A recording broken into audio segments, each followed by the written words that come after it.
Welcome one and all to another edition of the Defo Show with Lubie here on the 5 Reasons Sports Network. Brought to you by Water Cleanup of Florida. Our friends at Water Cleanup of Florida have just announced open enrollment in their brain spanking new membership program. Yes, this preventative maintenance program will assist the average homeowner become more aware of the primary maintenance needs to your home. Plus additional programs to place members on a hurricane priority list after a major weather event, and annual air quality testing services. Look, we forever forget our homes and the issues with it, and the issues may be there, and just try and put our head in the sand.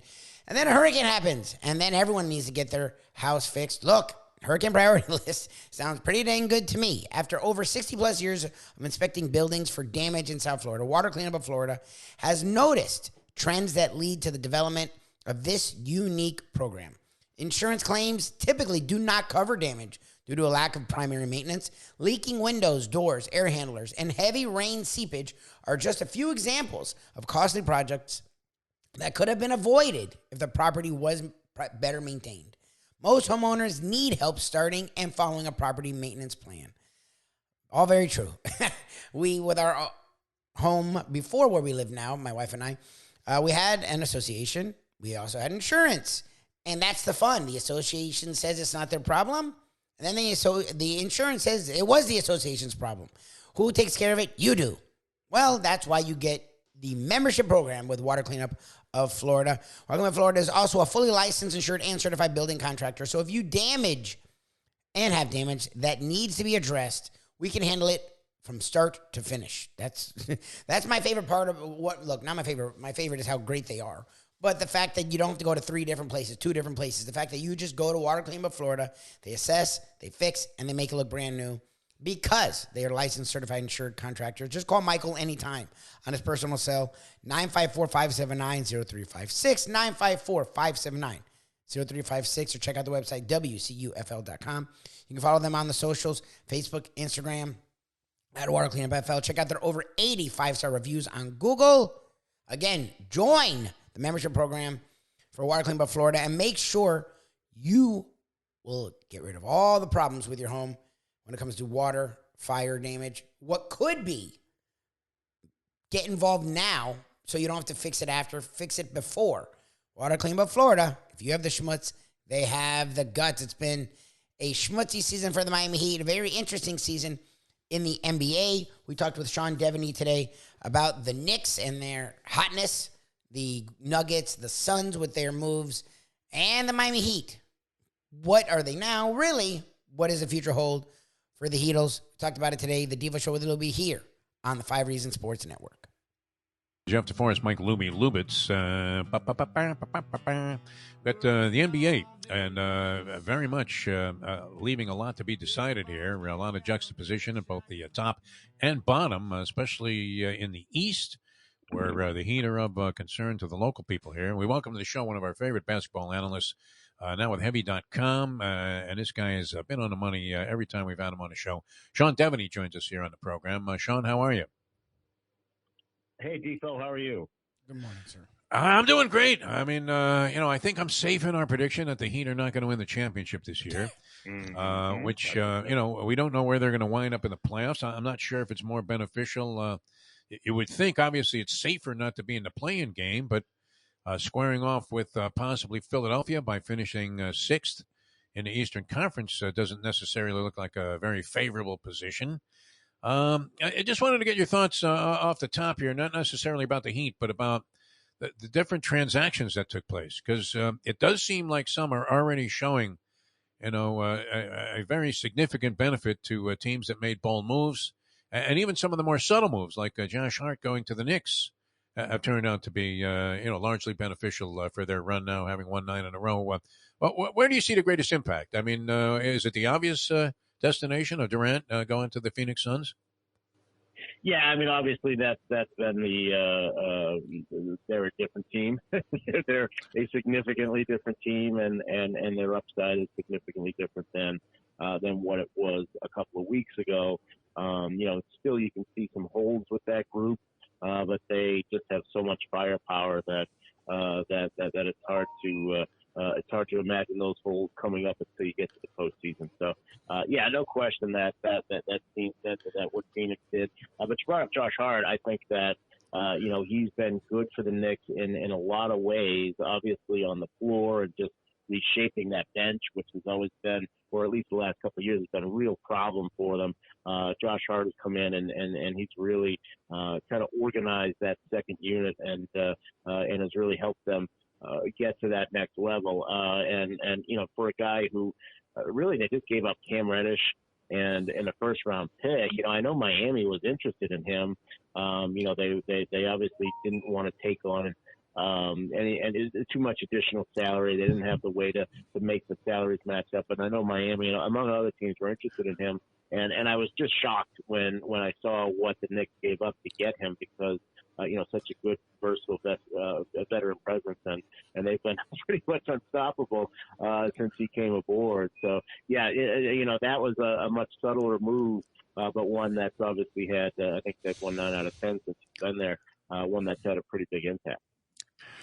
I mean, is this just jumping on a bandwagon? Because you're hot. But I saw somebody. I was on CBS Sportsline this morning, and this guy named Henninger or something like that had the Knicks as the number 1 team in his power rankings. Is that not a bit excessive when you look at the league overall? Are they really the top team to contend with in the NBA? Period. At this start, I think that might be excessive. I'll go ahead and label that excessive. I think when you look at what the Bucks have done over the last couple of months, they've been just fantastic. I mean, they've really gotten as they've gotten healthy, and they're not even completely healthy yet. But they've won 17 out of 18 games. I might have them number 1. I might have them tops on my list. They look like a tougher out for sure. Yeah, I would say so. And then Denver has been pretty consistently good. So I think that might be an overreaction. That being said, though, and as I probably mentioned to you many times, I'm an avid reader of the New York Post. I get it every morning delivered to the house because. There are a lot of reasons for it, including that certain bodily functions I can't perform without having the Post in my hand. And that's no commentary on their politics. I think they have a great sports section. But is Julius Randle the comeback player of the year? I mean, they wanted to get rid of him. They wanted to run him out of town. Then it seems like Jalen Brunson, it couldn't have been far exceeding whatever expectations you might have had for him coming in as a free agent in terms of solidifying things. And then I guess the third thing about this team that's kind of interesting is how is it that Tom Thibodeau, with access to the most luxurious and fashionable of free apparel, just looks like a schlump, looks like some guy that you would find on the opposite side of some seedy newsstand next to the guy that was selling hot dogs on 42nd Street. How is it possible to look that bad as an NBA head coach? It's a fair question. These are the important things that we need to address on the program. Somebody had mentioned on the broadcast. I think when they were playing the Celtics that he's been single for 25 years, and then they showed him. I was like, well, I think it's not difficult to put the correlation together. He just looks like a beaten man. Yeah, he looks really does. Depressed. Yeah, he puts. He needs a hobby. I think that's for sure. But you mentioned Julius Randle and Jalen Brunson, and I think that kind of folds into the Josh Hart part of the equation as well. Is the Knicks for so long have chased the shiny object. That's been for 20 years. That's what they've done, and it gets them deeper and deeper and deeper into a hole, and they try to spend their way out of it by chasing another shiny object, and that hasn't worked. So you've got to give them some credit. They didn't make the move for Donovan Mitchell, which is in question. But if you added Donovan Mitchell to a core that had, they were already going to get a Brunson, they're going to add Mitchell to Brunson and R.J. Barrett. Now you've got a very small team that you're spending, $100 million a year on 3 guards, and that's not a great situation to be in. And rather than going for that, they held back. They held on to their picks, and they used one of their picks to get a guy like Josh Hart, who's a good role player, not expensive, not the shiny object, but one that actually fits their team.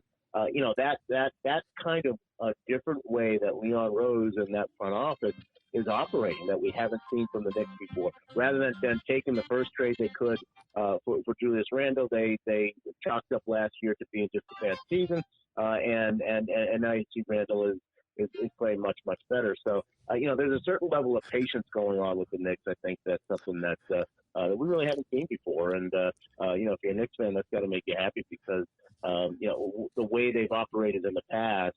Where they've got to win, 45 games to get knocked out of the playoffs tomorrow. They've got to do that every year. That's gone, and they're operating much more like an intelligent franchise, which is not something we've said about the Knicks in the last 2 decades. Well, Sean, you and Defo flirted with talking about the Heat. And we talked with you were actually reporting a lot before the trade deadline about the Heat, of how they were going to make this move and that move, and they were trying, and they were able to acquire Kevin Love and Cody Zeller, who both have had small imprints since they've joined the Heat, but the Heat have looked like the team chasing the shiny object the last 2 years and falling flat, and they've now just ran it back 2 straight years, and a group that was one shot away from being in the finals is firmly in the play-in tournament right now. Where are the Heat, and yes, I don't see titles for them, but what do you see this offseason being for them? Because it feels like it's time for them to retool this group. That whole message is worn out. It's welcome. Feels like that's the case with this group right now. Yeah, I mean, they went chest deep on Kyle Lowry, and they're paying the price for that. That's where they are. They didn't want to go into the luxury tax. They did create a little bit of room for themselves with the Deveney thing, but it wasn't enough to really make it significant to where they could bring on enough salary and not go into luxury tax. Which is an odd position for the Heat to be in. I think Mickey Harrison has generally been willing to pay the tax, but when you're a general manager, when you're in the front office, if you're going to pay the tax, you've got to be able to justify it. I don't think there was any way to justify, going deep into the tax for this team as it stood. They were looking at Kelly Olynyk, they were looking at Jake Crowder, and thought they had some deals for them. Ultimately, they decided that Caleb Martin. And keeping him, they would have had to trade Caleb Martin in any deal. That keeping him and trying their hand at the buyout market, I think they probably had a tip off that Kevin Love was going to do what he did and ask for the buyout from Cleveland, because as soon as that happened, there was a promise from the Heat that, hey, look, you come to us and we'll make you a starter. Not only will you get some minutes, we're going to put you right in the starting lineup, and there was no other team that was going to be willing to do that. So, they ultimately decided that was the right path. Was let's hold on to our assets, let's hold on to Caleb Martin and our picks, and hope that Kevin Love can come in and save the season. Now, as you've seen, he hasn't been that great, and he hasn't been able to stay healthy already. So, that's the gamble that they took. Really, it's you still got Kyle Lowry looming over you, and that's going to be a real problem for them for the next couple of years, and for a group that's getting older. Jimmy Butler, I forget how old he was, 33, 34. Early 30s, yeah. Yeah. So that's it's tough because you're gonna waste his last good years because of the heavy investment in Kyle Lowry. That's kind of where the Heat are sitting at this point. He's hanging like the same dead weight that Dion Waiters was after he got that big deal from Pat Riley. Yeah. I mean, for all of the slick moves that Pat has made, including, coming up with the hair, a couple of these things, Loomis being somewhat bozoic. You sort of answered my question, which would be, do you feel the Heat are snookered right now? Yep. Yeah, I mean, and not just this year, but I mean in the immediate future. I mean, are they not in a real rough spot? Yeah, I mean, look, what they'll have to do if they're going to get out of this is be willing to put Kyle Lowry in a package with picks. They've gotten out of the hole with their picks where they can't trade any picks. They can now trade some picks. They've got Jovic, and a lot of teams do like Jovic. If you package Lowry, who next year will be going into the final year of his contract, so that makes it a little more movable. If you package that, package Lowry with a pick and Jovic, you could bring back somebody who could change the immediate future, but that's the only way that's going to happen. There's if you're going to just cross your fingers that Kyle Lowry is going to get back in shape and be be the guy that you thought he was going to be, then that's you're going to wind up right back where you are right now. So that's probably their best path to getting themselves out of the hole that they're in. Did the bat phone ring in the Houston Rockets coach's office when and Tillman Fertitta probably very angrily calling and saying, "What the hell are you doing?" I almost said, "What the fuck are you doing?" Beating the San Antonio Spurs by 32 when we have a shot at Wemby. I mean, is that not one of the more exciting races to see who can tank better to the wire there, Houston or Detroit? Yeah, they are, and you got to throw San Antonio in the mix. The Spurs are right there. They're right there. Yeah, I mean, Pop isn't sticking around, to get bludgeoned every night like this. I don't think. No, that's right. That's right. And the feeling has always been that Pop will stick around until he feels like he's leaving the franchise in good hands. I feel a lot better about the hands if it's Victor Wembanyama rather than Scoot Henderson. Yes. And that's just you talk to scouts, you talk to people around the league. That's the feeling. So there's no question that race is going to be worth watching, and that a lot of what's going to happen in the league this summer is going to depend on who wins that race and who winds up with winning, who wins that lottery, because once you get some answers to that. Then you're going to see some of these teams really, whether it's Detroit or San Antonio or Houston, they all have cap space. So now those guys are going to be players in the free agent market. They're going to look to trade some of the guys they've got. They're going to, it's going to be a complete overhaul, and it's all going to depend on who wins that lottery. So there's going to be bigger implications than just who gets Wembanyama. It's going to be the trade market and the free agent market is going to be hugely impacted as well. What the hell happened to the Warriors this year? And I get it, Curry missed 11 games, but Curry played a lot of the year. And the record actually is very similar with Curry and without Curry this year. They just haven't been good. And a lot of people, including myself, have been waiting for them to turn it on. Kuminga, Moody, Wiseman did not take us. The Heat and the Warriors remind me a lot of each other, having young guys that they really thought would turn a corner this year that did not turn a corner. And their veterans are now getting older. Green is a shell of himself. Curry and Thompson still can play, but they're not the Splash Brothers they once were. With 15 games left, can they? Look, they're sitting in the top 6 seed because the West is sort of parity filled, but can they make any kind of a run? Because it feels like it's the Suns and the Nuggets and then everyone else to me. If they don't have to play another game on the road, then I would expect the Warriors to be a championship contender. The problem is that the NBA schedule requires that they occasionally leave San Francisco. So that's been the real problem. I mean, their record on the road is 7-24. We were talking about the Spurs and the Rockets. The Spurs and Rockets are 6-27. So they're like two games better than the worst teams in the league. They're 27-7 at home. So it's really tough. You talk to other coaches and stuff. They say we don't want to play the Warriors in the playoffs because if they were to get it together on the road, then you just got to win one game in the 7-game series and protect your own home court, and then they become pretty unbeatable. But they've just been so bad on the road. You're right about Curry. They've been pretty good without Curry. Klay Thompson playing without Curry. Playing well, 27 points a game without Curry. So, I mean, he's looked like the old Klay Thompson when he needs to. Kuminga's played much better lately.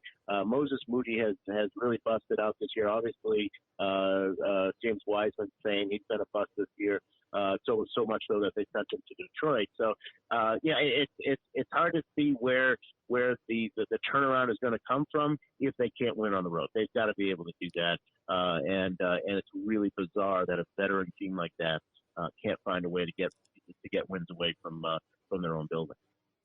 Sean Deveney, Heavy.com, basketball expert, NBA expert with us here, been covering the league for a long, long time. You have to play, mini psychiatrist and psychologist in the sporting journalism mode here. And can you put your finger on, when Jean Morant became Suge Knight? This guy, we were talking about yesterday. I seem to recall like kind of a humble guy comes into the league there. He was in the shadow of Zion in his senior year, and a lot of people thought he might be better than Zion Williamson, certainly because of the fact that he plays. He's been far superior to Zion Williamson overall, and has led this dynamic Memphis Grizzlies team. Very entertaining to watch. What is this guy doing? What happened to him? Is there any word as to or speculation as to what actually is transpiring with John Morant? And is he coming back to the league quickly? Yeah, no, they're not going to let him come back. A lot of this is sort of NBA mandated that they're doing a quote unquote investigation, but this is also sort of a punishment. There was some, obviously, look, he comes out of Murray State, and he's a great story, and he's fun to watch, and he certainly there was no signs of any of this other stuff, but there's been some concern growing, from what I understand, that he got this entourage, and the entourage is getting bigger, and it's getting a little more Iverson-esque, and then you wind up seeing this. I don't know what compels players to go on Instagram Live. Go on Instagram Live after a game. Like if it's after 10 p.m., don't turn on Instagram. Exactly. Just don't. That should be a rule among NBA players. Nothing good happens. So, but yeah, I don't know. It is bizarre. It is unexpected. It was not his reputation coming in. It was not a concern about him coming in. But it seems to be something that has developed. Especially. And I don't want to sound like I'm back in the early 2000s complaining about Allen Iverson and all that, but that was something that was a big concern about from the league, and here we are 20 years later, and it's the same sort of thing where it's not so much the guy that you're worried about, it's the people that are around him, and I think that's a concern that's been developing in Memphis over the last year and a half, 2 years. Internet's in and out. Mr. Sean Deveney, appreciate you joining us here, and I look forward to talking to you again soon. Thanks a lot for your time. Okay, thanks, guys. Sorry about that. No, it's not you. I appreciate it. So, the NBA keeps rolling on. The Miami Heat have won now 2 in a row in a home-and-home with the Atlanta Hawks. They are sort of in the They're behind the Nets, who are somehow holding on to the 6th. They're behind the Knicks, who are holding on to the 5th. They're in the 7th spot, I guess, giving themselves a little bit of room from the Hawks. But you don't want to be in the play-in game. Now, look, the 6th, you don't want to be there either. This season, look, we've talked about it a lot, not to belabor the point. They don't feel like a championship contender, but they do feel like a playoff team. And with Jimmy Butler, with Bam Adebayo, with a team that was in the finals, 3 seasons ago, was in a shot away from the NBA Finals a year ago. You never know once you get to the playoffs. I'm thinking they can somehow get to that 6th seed. And they play the Sixers well. So we shall see. The New York Knicks, our arch rivals, are playing really well. 9 wins in a row. They did trade for Josh Hart, a guy that the Heat wanted. And he has helped them out quickly. Randall, Brunson, until he got hurt, were key cogs for that team. They're not the number one. They're not the best team in the NBA. They're not even the 3rd or 4th. But right now, they've won 9 in a row. So you could consider them a 5th best team in the East. I think the Knicks are doing something they haven't done in years, and I'm going to not rain on their parade. As Knicks, look, as a Dolphin fan, those are 2 franchises that were prominent in the 70s, had nice eras in the 80s and 90s, and fell off in the 2000s to now.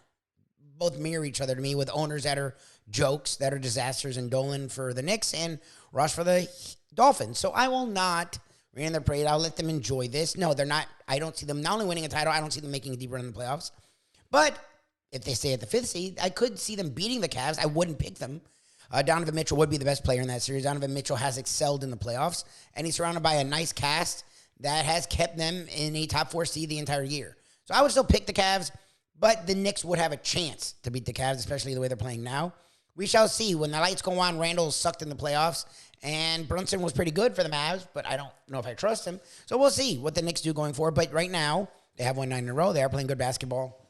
As much as it sickens us as Heat fans, We'll see if he can finish strong. Kyle Lowry's been a joke. It's been a disaster. And Sean Deveney said as much. At the time, a lot of people didn't like the trade. I did. I liked that they went after Kyle Lowry. I thought he would stabilize them from the point guard position. They did make a conference finals, not really because of him. He has been horrendous with the Heat. And this year, he hasn't played at all. He has really not played. So it's even been worse after Riley calling him out and he saying, yeah, winning's everything. He's been a non-existent. And he says he's hurt. Doctors, from what I've heard, think he can play, but he's choosing to not play, and the Heat won't push someone to play. Obviously, if he doesn't feel ready to play, they're not going to make him. So that's nice by them. He's been a total waste, a total disaster. And instead of adding players, not a Kevin Love, Ziller, actual current NBA players that were playing currently to their roster that really could push them into that fifth, maybe fourth spot, the Heat were not able to do that because of Kyle Lowry, and no one wanted Kyle Lowry. So, and they didn't want to get rid of a Caleb Martin. They didn't want to get rid of a Max Strus. They didn't really want to get rid of a Jovic yet. Some of these younger guys that they're hoping help propel them in the future, well, no one wanted Lowry and his big contract for a guy that's doing nothing. So it's been sort of a sad thing. The Heat have done this in recent years where they brought in guys that just didn't work, or they brought in guys that you thought would work, and then eventually just over time it didn't get the job done. They're also really good at getting rid of those guys. So we'll see how the Heat works the rest of this year and into the offseason, working on getting rid of Kyle Lowry and bringing on someone substantial. I am intrigued to see how it finishes. I am glad that they did win those 2 games versus the Hawks. They have played interesting basketball, just sort of finishing flat against the Knicks, finishing flat against the Nets, finishing flat against the Hornets. Again, 2 wins against the Hawks. Maybe that'll propel them forward. We shall see. We talk about Heat and all things South Florida, plus more on our morning show, the Defo Show with Lubie, 7 to 9 on South Florida Live YouTube channel. So please subscribe to that. Check us out in all of our glory there. We have our national podcast where we talk national sports and beyond, entertainment, music. The Believe Network, BLEAV.com, search after hours. And you can check us out each and every day. Short blips of South Florida and beyond. Defo on 5, right here on the 5 Reasons Sports Network, plus multiple times a week with our sports South Florida views and discussions. The Defo Show with Lubie here on the 5 Reasons Sports Network. Hey, folks, Tony Segreto here. Let me ask you a question. What do you look for when you go out to eat? Good food, obviously, friendly atmosphere, not too loud, but good energy, reasonable prices, and a place where you feel comfortable. All those ingredients, no pun meant there, are hard to find unless you're talking about the Texas Roadhouse. You see, they encompass all of those attributes. Really, really good food, amazing atmosphere, good for a family, good for a date, or just a night out for yourself, and prices that will make you extremely happy. Their ribs unmatched, steaks hand-cut every day. Everything, and I mean everything, is made on site, including their incredible bread. It's the one day, folks, that you can forget about low-carb diets. Trust me when I tell you, Texas Roadhouse, your restaurant, your destination when you say, where should we go and eat tonight? These days, we're all looking for comfort anywhere we can find it. Thank goodness for Landlubbers Raw Bar and Grill in Plantation, because they are making sure you are as comfortable as possible. First of all, they're not only open for delivery and pickup. All you have to do is go to landlubbersbarandgrill.com for both pickup and free delivery. You're going to have the best wings in the world. You're going to have a great burger. You're going to have their amazing soups. Again, Landlubbers, Raw Bar and Grill. It's nice and easy. Just go to landlubbersbarandgrill.com for both your pickup and free delivery. Thank goodness for Landlubbers for making you always feel right at home.